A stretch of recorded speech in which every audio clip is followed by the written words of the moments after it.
एक शिष्य बनने के लिए गुरुदेव के पास गए। काफी दिन जाने पर उन्होंने हिम्मत आई और कहा, मैं आपको गुरु रूप से वरण करता हूं और आप मुझे मंत्र दीजिए। तो उनका, इतने दिन के निरीक्षण में मैंने तुम्हारे अंदर क्रोध वृत्ति बहुत पाई है। आश्रम में तुम जिससे देखो झिड़कते रहते हो, तुम्हारी नाक में गुस्सा रखा है। हम मंत्र तब देंगे जब तुम इस गुस्से पर काबू कर लो। 1 वर्ष तुम्हें समय देते हैं, अपने क्रोध को काबू में करो, फिर तुम्हें हम मंत्र देंगे। 1 वर्ष तक तुम्हें कोई भी सताए, तुम्हें गुस्सा नहीं करना जी।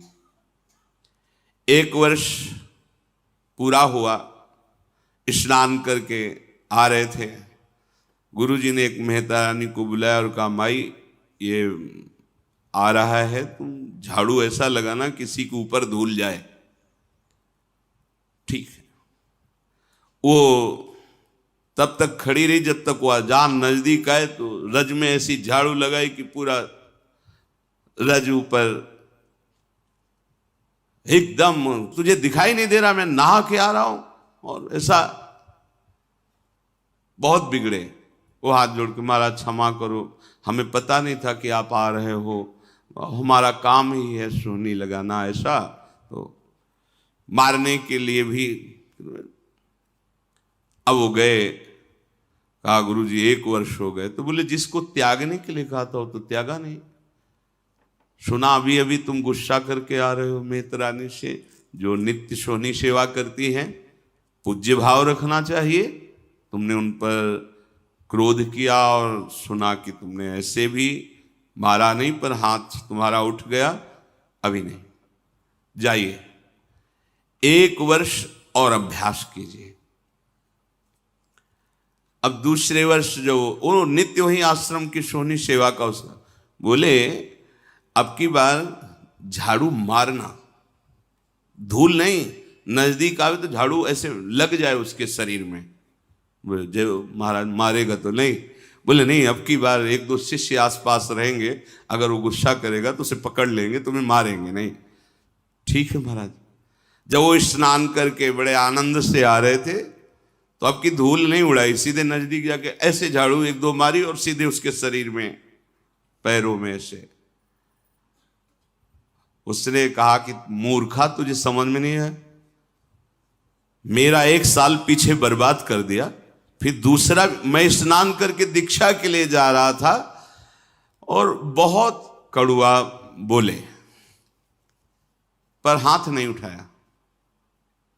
गुरुजी, देखो तुमने गुस्सा किया, अभी 1 वर्ष, जब तुम्हें गुस्सा ना आवे 1 वर्ष अभ्यास करो।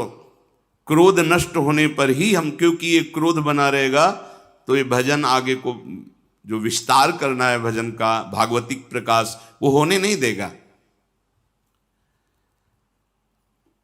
अब सोचो, जो अपने लोग परमार्थ में काम क्रोध लोभ आदि की वृत्तियों को ही नहीं देख रहे, मनमानी आचरण कर रहे, कैसे भगवत बोध होगा।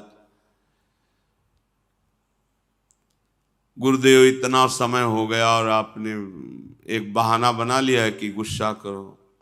बोले, दोष दृष्टि करते हो। और नहीं क्षमा, पर तो 1 वर्ष और, अगर भगवान नाराज हो जाए किसी कारण से, तो गुरुदेव भगवान क्षमा कर दे तो भगवान कभी अपराध नहीं मानते।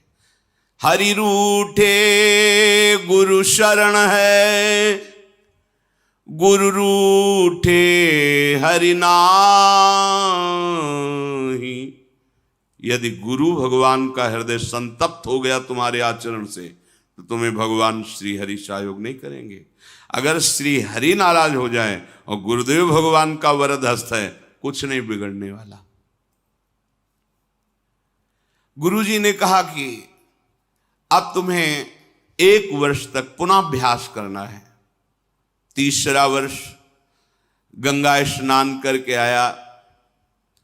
गुरुदेव ने कहा, आपकी बार कूड़ा भर के पूरी टोकरी रखना, जितना जूठन पत्तल सब आते उसकी खोपड़ी से डाल देना। ऐसा ही किया। जे भी नजदीक आए पूरा वो सब पवित्र जो प्रसादी दोना पत्तल झाड़ू से लगा के जो कूड़ा कर सब उनके ऊपर से डाल दिया। तुरंत उन्होंने घुटने टेके और चरण पकड़ा और कहा, मां मैं समझ नहीं पा रहा था कि आपका उद्देश्य क्या है। कहीं न कहीं गुरुदेव भगवान की हम पर कृपा है, मुझे आज दोबारा स्नान करने का सौभाग्य मिलेगा गंगा जी का। लौट गए, नहा के आए, कहना नहीं पड़ा गुरु मंत्र दे दो, आओ गुरु मंत्र